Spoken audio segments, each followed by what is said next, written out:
Welcome to the Row by Row Garden Show, the best dadgum gardening show on the radio and the internet as well. Glad you're with us this evening. We got another special guest in the house, Glen Harris. Dr. Glen Harris has been with us before, and he's back again this evening. And we're going to talk about some in-depth stuff on some cover crops. It's really going to be interesting. Welcome, Glen. Thanks for having me back. Yep. Good to be here. So tell folks who you are again. Some of them may have forgotten or... Yeah, Glen Harris. I work with the University of Georgia here in Tifton. I'm an extension specialist for soils and fertilizers. I work a lot of row crops, cotton and peanuts, but I'm also a big gardener. My dad and father-in-law were big gardeners, so I got gardening in my blood. A Yankee, but a forgiving Yankee. I'm a transplant Yankee. I'm a damn Yankee. Whatever you want to call it. Am I allowed to say that? Yeah, you're a forgiving Yankee. Thank you. Yeah, so what you got going on in your garden? My broccoli and collard plants are coming along good, and I even had some sunflowers about to bloom. Yep. And my cucumbers, they got ate up with disease, but you win some, you lose some. My wife had some in pots. They did a little better, so she won that contest. But and I just planted some things a little late, but English peas and beets and that kind of thing. You like beets? I do like beets. You know, beets is one of those things for me that came later in life. I didn't like them when I was a young man, but I've learned to prepare them in a different kind of way, and I'm a big fan of beets. It's an acquired taste. It's an acquired taste, but pickled beets are good. In Australia, they either shred them or slice them and put them on your hamburgers. Really? Yeah, but most Americans take them and flick them off, so they call us beet flickers. That's one of our nicknames over in Australia. If you ever go to Australia, check that out. Yeah. So what about fried green tomatoes? I like fried green tomatoes. Well, let me show you something right here. Yeah. You got some ranch dressing over the side. Do you like yours in ranch, or you just like them by the sea? Hard to beat ranch. It is ranch. So there's this lady on the internet, and she is from Alabama, and her name is Brenda Gantz, older lady. My wife is a huge fan of Brenda Gantz. And Brenda Gantz, we thought we knew how to do fried green tomatoes because we was raised here in the South. But she quarters them up in these little nuggets and fries them. I've never seen them like that. And I tell you, I'm a huge fan. I really am. Them like that. We've been, the last few times, we've been preparing them this way. Now, is that a special batter? Is that her batter? Or? It's half cornmeal and half flour. Okay. Very good. Excellent. And the reason is, it's real easy to prepare. And I'm going to give everybody, like I cooked one serving of them, so I'm an expert now. But you quarter them up, dip them in milk, and then put them in your batter and kind of roll them around there and just pan fry them. I might need a second one, make sure that first one wasn't a fluke. Yeah. You know, I'm going to make sure that first one wasn't a fluke, you know. So we got onions, planting our onions, my seed crop, my multiplying onions, we've been planting those left and right. Cool. Now, folks, we hope to have next week, maybe the end of next week or the week after, we hope to have our onion plants in, and we're going to get those shipped out. You folks that's been waiting patiently on those, we appreciate it. We've had a little bit of a cooler fall than we normally have, and it's kind of slowed the onion plants down just a little bit. We're running about a week behind, but we hope within the next 2 weeks to have those in and be getting them out to you, so you'll have plenty of time to get them planted. I got collards growing, I got cabbage growing, I got kohlrabi growing. Man, just planted some beets, just planted some radishes, breakfast radishes. Look at here. And radishes grow fast. They do, and I'm going to tell you, that is what I call garden candy right there. You ever try? I bet you we could get 5 radish crops a year if we tried. Oh, yeah. 30 to 45 days you can grow those suckers right there. And they're a little bit on the spicy side, but not bad. You ever grow that watermelon one? That's pretty cool. It is. It has a really nice color to it. Radishes, beets. Is it hot? Some of them are hot. Just a tad spicy. I'll let you have one here. Yeah, let me try one. It's not bad. It's just got a little bit of spice to it. Strawberries, got our strawberries planted, so we got everything kicking along. Goes good with fried green tomatoes. It does. And we've been, as I mentioned, we've had a cooler fall than I remember. Do you or not? I was just glad it stopped raining. Yeah. So yeah, it's been cool. It has. It's been a little cooler to me than I remember it being. Yep. So, we take what they give us. That's right. Yep. That's right. All right, so we're going to do a deep dive into cover crops. And folks, we got some very interesting information to give you on cool season cover crops today. Glen has done a lot of work over the years with cover crops. I have. Legumes. You told me, how many years did you work on legumes? Well, I started 28 years ago, and I worked hard at them for at least 15. So, yeah. Yep. very intriguing plant to me. It is. Got away from them and gotten back into them now. Yeah. Big push for cover crops. Well, like we're talking about all this carbon credits and the Soil Health Institute is pushing them good, and overall it's a good thing for sure. You know, you was mentioning earlier that y'all really, as far as the university, y'all really made a big push toward cover crops a few years ago. Kind of fell out of flavor, and now you see that push coming back, right? Oh yeah, no doubt. The pigweed resistance in our field crops didn't help, and then a burrowing bug and peanuts. But I think we've learned to handle those again, and you know, it's just coming around again. Yeah. You know, when you think about our soils, you know, they're sandy, they're acid, low in fertility, but we can lime, we can fertilize, we can water. What's the last thing we probably really need to do that we could help our soils is build our organic matter. Right. And some people think around here you can't build it at all, and no doubt we have our challenges. We're not going to ever build it to what you get like in Ohio or Michigan. But you know, when you start with 0.5%, if you can go to 1%, you just doubled it. Right. You know, and then we have the depth issue too. How deep can we build it? So we got some challenges there, but it really would help improve our soils for sure. Now, when we talk about organic matter in the soils, when you get your soil sample done, you can actually pay just a little bit extra to get your organic matter tested. Yeah, within that soil and sample. I wouldn't test that every year probably, unless you just put on a bunch of compost or something and want to see if you know what it brought you to or whatever. But because it's not going to change a lot like things like pH and potassium does in our soils. But you can get it tested.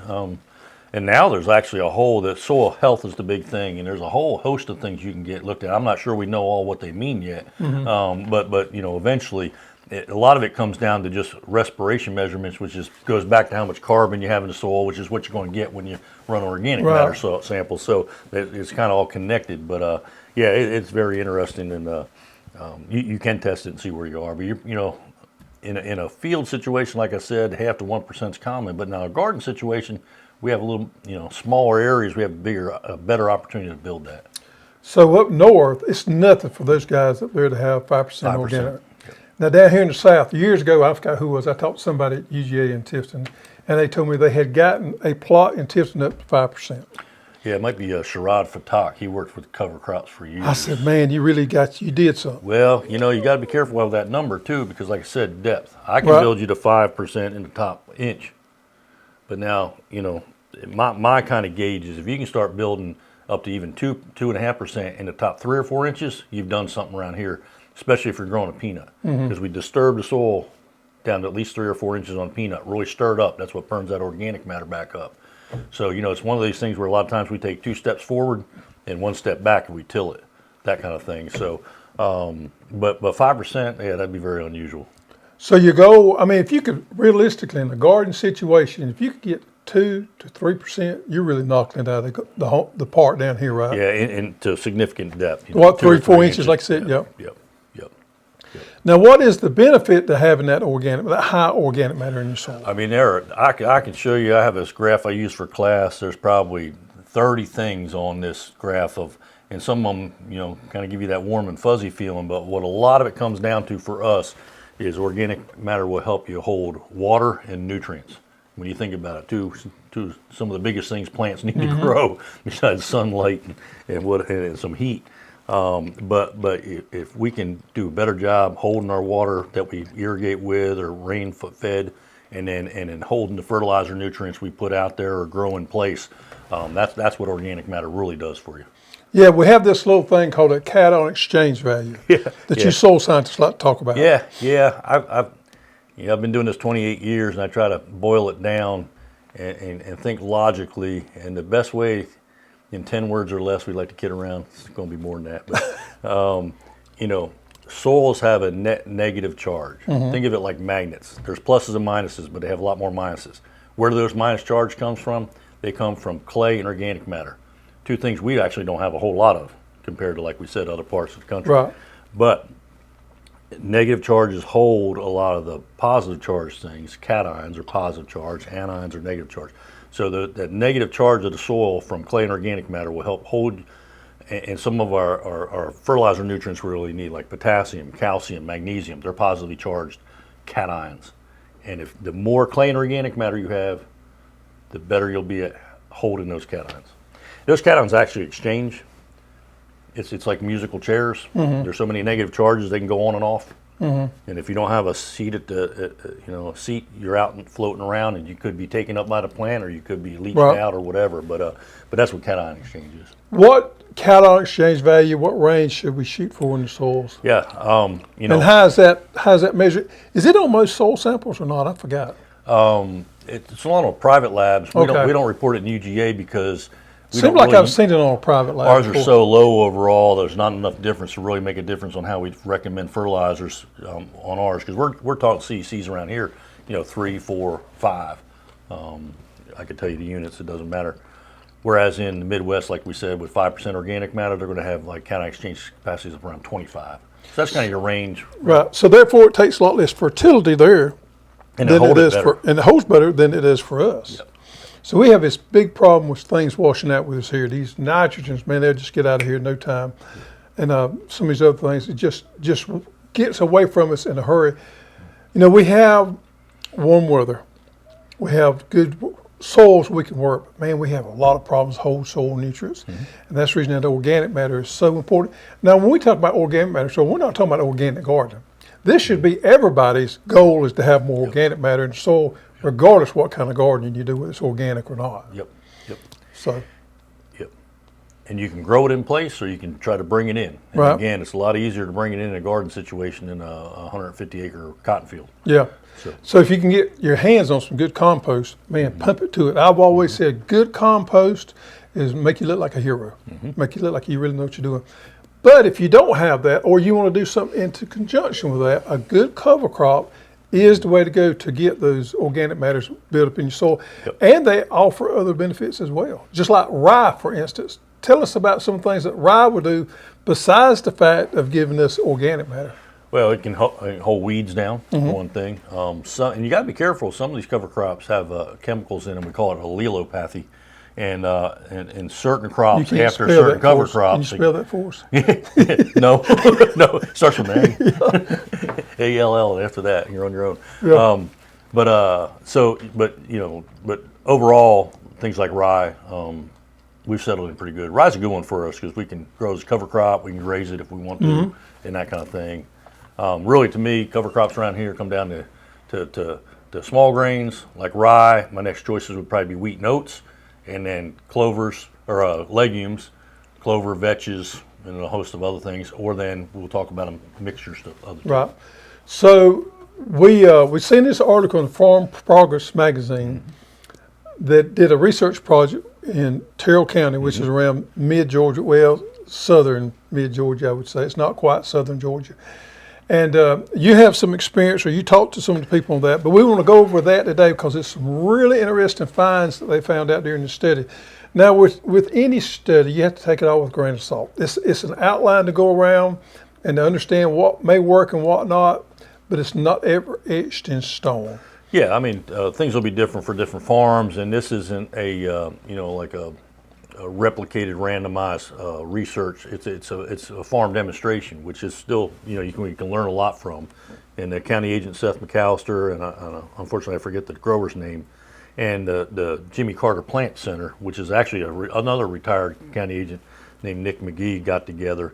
They called me and told me about it. I didn't get a chance to look at it. They've had some good pictures of it, and it's really they're trying to they carved out a big area and a big field and trying to see which one works better. So they took this 70-acre field, I believe, and they cut it up in 4 different sections and did 4 different plantings on that, and then measured the results they got. Yeah, they measured the biomass. They tried to estimate how much nitrogen they were going to get from it, and they planted cotton. And by the way, they're planting the cotton as we speak. I think they started yesterday. They got one of the plots done. So or gathering cotton. We'll know the results soon. So this is what they did right here, and this is some of the results they got off of it. And we'll go over first one, and we'll kind of roll down that. The rye alone produced 39.25 pounds of dry matter per acre and 10 pounds of nitrogen per acre. Now, the nitrogen really that fell pretty much in line, but you said the organic matter kind of. Yeah, I don't know. I didn't check their planting date and their seeding rate and their conditions and all that, but that's about 2 tons of dry matter, and you can even get up 3 or 4, maybe as high as 5 tons in a good year or whatever. So I can't remember now what last winter was like, if it was wet, cold, or what it was. But Yeah. Anyway, that probably had something to do with it. But 10 pounds of nitrogen per acre. That's, that makes sense. yeah. Small grains, they're not like a legume. They're not fixing nitrogen. They're not going to have a lot of nitrogen. And it all comes down to the carbon-nitrogen ratio of some of these things, too. We'll talk about that if you want. Yep. The next one is the crimson clover alone produced 24 pounds of dry matter per acre and gave 59 pounds of nitrogen per acre.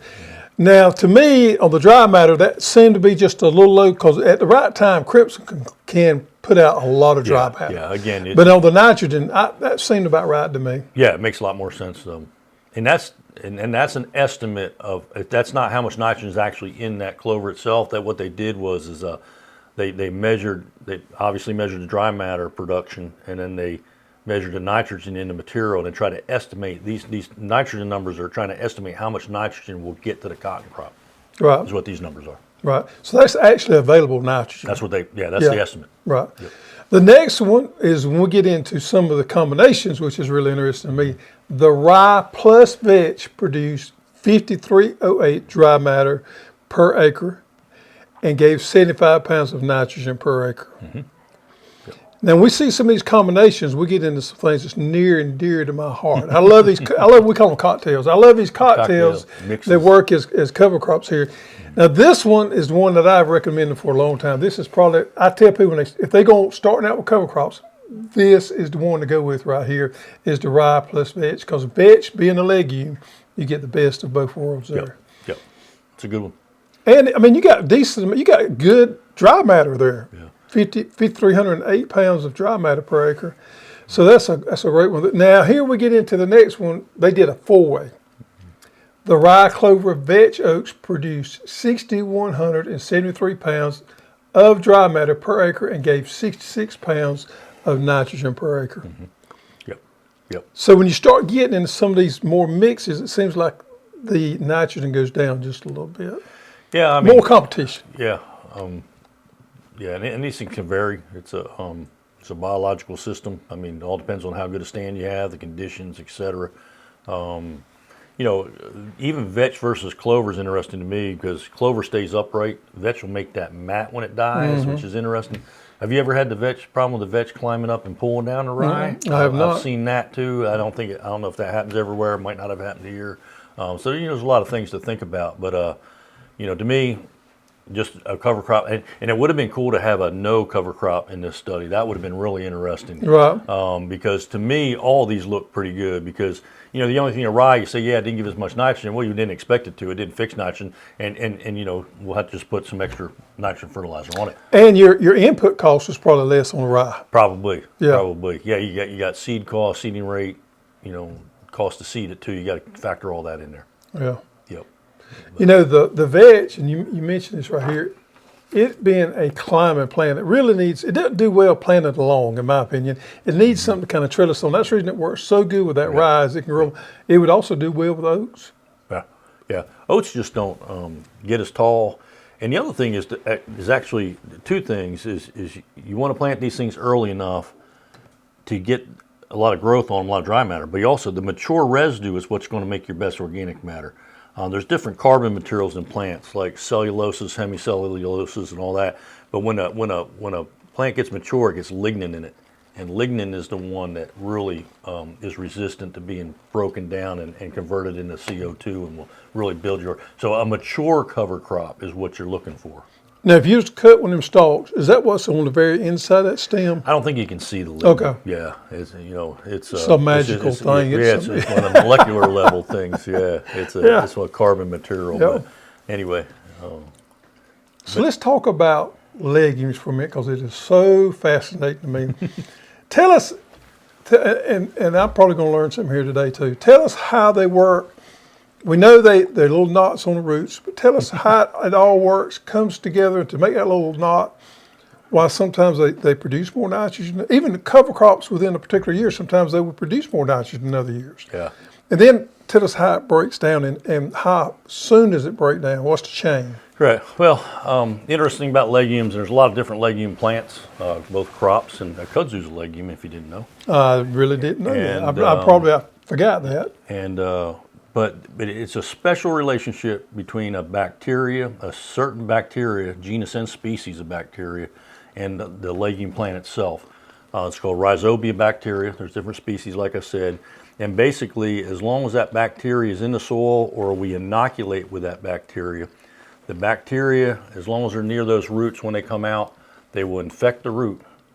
And it sounds bad, right? But it's actually going to be what we call a symbiosis relationship, because both the bacteria and the plant are going to get something out of this deal. You know, if one was hurting the other, it'd be parasitism, but this is symbiosis. Anyway, the bacteria infects the root, and the plant forms that nodule, that knot around them, and that bacteria will live in that little nodule. It's actually anaerobic in there. Air doesn't get into there. Really? Yeah. But so now you have this bacteria that has infected the root, is living in that little nodule on the root. But then air's got to get down in the soil. People have a tendency to forget that. You got to have pore space and air. What's air? 79% nitrogen. And that air getting down to the root gets in those nodules, and the bacteria use the energy from photosynthesis. So from the sun, basically, is the energy source. Photosynthesis. The plant gives the bacteria the carbon, and in turn the bacteria fixes nitrogen from the air that's in the soil to give to the plant. So they both get something out of the deal. Right. And they live happily ever after, and basically you're getting free nitrogen, if you will, just because inoculants aren't real expensive. Right. Bacteria aren't real expensive. So does it have any, what about lightning in the atmosphere, these storms, does that make that process happen quicker or better? So if you remember your high school chemistry, nitrogen gas is N2 gas. It's a strong triple bond, an N, 3 lines, another N. It takes a lot of energy to break that bond. When we make commercial fertilizer nitrogen, we have to burn fossil fuel. We have to use natural gas. We also use natural gas as a hydrogen source to connect to the nitrogen. But it takes a lot of energy to break that bond. Well, what happens in a lightning storm, lightning's got a lot of energy, and it will break the nitrogen in the air, and you will get some nitrogen after a thunderstorm. Now, you don't get a whole lot. You don't get as much as you think. We might get 10 pounds of nitrogen per acre per year around here, maybe a little more, but you do get some nitrogen from a lightning storm. So if I had a clover crop growing this year and I had one growing last year, but I had more lightning storms this year. I wouldn't count on the lightning storms is what I was getting at. You're better off going with the clover, I think. One thing I've noticed years ago, I did this, and this is a little experiment I did on my own. I didn't document anything, but I'll get your thoughts on that. So I had 2 different patches. One was a very healthy, rich soil. One was not. And I planted clover on both of them. In the springtime, I dug both of the root systems up and I examined the root systems. What I found was there was more nodules on that poor soil clover than there was to rich soil clover. Now, I made more biomass on the rich soil, but I made more nodules on the poor soil. So my way of thinking was that plant knew that soil was poor and it needed to capture more nitrogen for that soil, and it did, and the other one did not and created more biomass. Is there anything to that, or is that just... Yeah, no, I think you're definitely on the right track. But the other thing to think about is on that good soil, you probably had a little bit of organic nitrogen floating around on that. Right. So those bacteria or that plant, you can see they're either lazy or smart, because if you give them nitrogen, they won't fix as much. Right. But if they didn't, in that poor area, like you said, they didn't have that extra nitrogen, they knew they had to fix more. Right. So the rule there is you should go by is make that clover, make those legumes work for it a little bit, and they will actually work for you. Right. You have to put a lot of nitrogen on them to make them stop anyway. I get that question all the time. 20 or 30 pounds of nitrogen isn't going to make a legume stop fixing. You'd probably have to get up like 100 pounds of N per acre or something like that. But you're probably not going to do that either. I mean, that's why you're growing the legume, to let it fix the nitrogen, hopefully. Most of our legumes are wintertime legumes, cool season. However, we have been blessed with one that grows during the summertime, the sun hemp. Sun hemp. Yep. And that's been a good one, man. I planted it last year. I'm going to tell you, it's an awesome summer legume. Can be troublesome to get rid of, but man, you talking about fixating the nitrogen and scavenging the nutrients and just being a good one to plant before any crop. If you can get it incorporated back into the soil, I was really impressed. Before I forget, I don't know which particular rhizobia species you got to put on that either, because you probably know that they're like I said, rhizobia is the genus. You have different species. So the same bacteria or inoculant we put on peanuts, for example, we can't put on soybeans. Right. And the one for I think vetch and clovers are together, or vetch and peas anyway, but different clovers. So clover is different. So you got to make sure if you try to put clover inoculant on a peanut or vice versa, it's not going to work. Right. It's a very specific relationship down to the species level of that bacteria. So our clover that we sell is coated with inoculant, which is wonderful if you've ever tried to put inoculant onto a seed. Now, there's not as many seeds per pound, but you got that already on there and you spread it out. The sun hemp that we sell, and I've not seen a coated sun hemp. So the sun hemp, you would need to inoculate it if there's never been a legume planted out there. Now, if they've been a legume planted out there, you wouldn't necessarily need to, correct? Yeah, and I don't have as much experience with the clovers and sun hemp, but for example, peanuts, again, we say as long as you've had well nodulated peanuts in that field within the last 3 years, technically you shouldn't even have to inoculate. Now, I still like farmers inoculate it because inoculant's not that expensive, and it just assures you're going to get a lot of good fixation. But what happens is there's other host plants that some of these rhizobia can live on. So such as? Well, with peanuts, it's on beggar weed or Really? beggar lace. Okay. So most fields have beggar lace in them. So again, a peanut we can pretty much assure if you've had good peanuts in there in the last 3 or 4 years, you probably didn't technically need inoculant. Right. So there's a new inoculant or a new formulation that we sold this year for peas. It comes in a shaker can. So you shake it, you bust out your fur. You can either plant and then shake it out like a shaker can, or you can shake it out and then plant your peas on top. For a small garden, I thought this was wonderful. Yeah. I mean, it's real handy. Well, we used to just throw it in the hopper box and mix the seed. The problem with that is sometimes you can damage your seed when you're doing that. Right. A lot of peanut growers now, they use liquid inoculants and they squirt them in the furrow. Oh, okay. That's how they do it. So they get this little bladder full. It's a bladder, a plastic bladder inside a box, and it tells you, you only need so many ounces per acre, and they mix it with water, and it's one of the things they squirt into the furrow. That's how they do it. Yeah. So how quick and what's the chain of these nodules on this legumes breaking down? Well, and you think that's where all the nitrogen comes from, but really the biggest benefit is that plant itself has fixed all that free nitrogen, and that breaks down. I don't know what the percentage is. The actual nitrogen coming out of the nodule itself is probably not that much. Because you think about it, you got all that top growth, and then you got the roots, and then you got the nodules. So you get nitrogen from all three You get of them those all soils? from them, but the majority is top growth. Oh, really? Yeah, that's where you're getting all your nitrogen from. Okay. I don't know why I was assuming you was getting it from that nodule down there. Well, you get some. Yeah. But really the majority of it is all that. So biomass is important. Yep, back to this. Yeah, biomass is important as how much nitrogen you're going to put back in there. Yeah, that's where it's at. Wow. Now so I get this question all the time, well, what happens if you cut it or you graze it? You still get something. And a lot of times what you do is you get an effect of having nitrogen. We call them non-nitrogen rotation effect. So it's as if you had some nitrogen. So it's not a zero, but leaving it out there and let it break down and get to the next crop is where you get the most nitrogen. In a garden situation, the biggest problem people have is extinguishing that cover crop and getting it back into the soil and being able to plant after that. A lot of people are not fortunate enough to have a bunch of expensive and elaborate equipment to do that. The best thing is to have flail mower.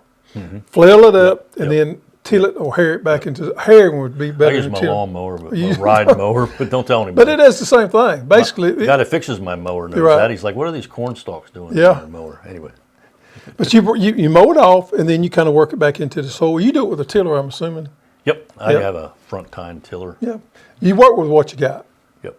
So that's one of the biggest problems. That's the reason I tell people with the sun hemp, I says, if you got a small area out there and you don't have nothing but a lawnmower, you probably don't want to plant sun hemp. Because you're not going to run over it with a lawnmower. Man, stalks get tough. But rye plus vetch and these clovers are pretty easy to get rid of. For the most part, your winter cover crops are fairly easy to extinguish versus a lot of your summer cover crops. Yeah, like we said, you got to be careful. Like crimson clover's fine, but you wouldn't want to plant like red clover. It's just going to want to keep on growing when you're trying to get it stopped. Right. So that kind of thing. And, ideally you would leave all this stuff intact and try to plant through it or somehow, which is really difficult because once you chop it up, you think about it, you're increasing the surface area of all that stuff, and then the microbes in the soil are going to chew on it, and they're going to release a lot of it as CO2 up into the air. Yeah. So I tried years ago. So I had this experiment I was going to do. I used to be a lot worse than I am now. So I planted clover. And then I went out there when it just started coming up, and I went ahead and marked my rows off. And I went through there and tilled where my rose was going to be. And I kept that worked up, and I planted my watermelons in there, and I left my crimson clover in my walkways. You know, in your mind, you say, that's a perfect scenario how it works. Mm-hmm. It did not work well because it didn't all die out at the right time. Now, they make these crimpers and things like that, and if I had something like that, it might would work, but it just didn't work out well was for it me. green too? It was green. You got to be careful because one thing with green tissue, they call it the green bridge. You can get insects, diseases. They want to live in that stuff too, and they'll go right to your young crop coming up. Mm-hmm. So I personally like to try to have that stuff, somehow killed, desiccated, whatever. Right, yeah, and that's what I found out was the best way. You don't want to light a match on it either. Right, you don't want to burn up the magic. The carbon all goes up Right, in smoke. So, right, yeah. right. So the main thing I hope people can take away today is you got to be planting some of these cover crops in your garden. You got to be try something out there. To have something growing on your garden during these months when they normally would be sitting bare, it's going to add tremendous value to your soil.